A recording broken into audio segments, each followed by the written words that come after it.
یه وقتایی نگام به دیواره. نه انرژی آدمای جدید رو دارم، نه حوصله توضیح دادن خودم به اونا رو. دلم میخواد فقط باشم، بی دلیل، بی قضاوت، حتی بی نیاز از وجودشون. هی به هم میگی میگذره، ولی کی گفته که من فقط میخوام بگذره؟ من میخوام بدونم چی میشه آخرش.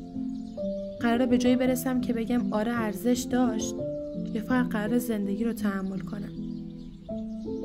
هنوز نمیدونم تهش قراره چی بشه، ولی یه چیزی رو فهمیدم.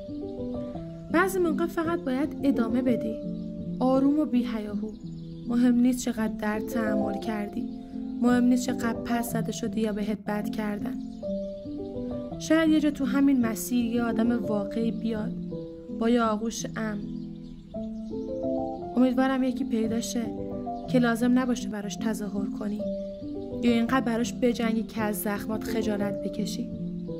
شاید هنوز اون شخص رو پیدا نکردیم، ولی هنوز زنده ایم و تا وقتی زنده ایم و نفس میکشیم، یعنی هنوز هم یه احتمال خوب برای زندگی وجود داره.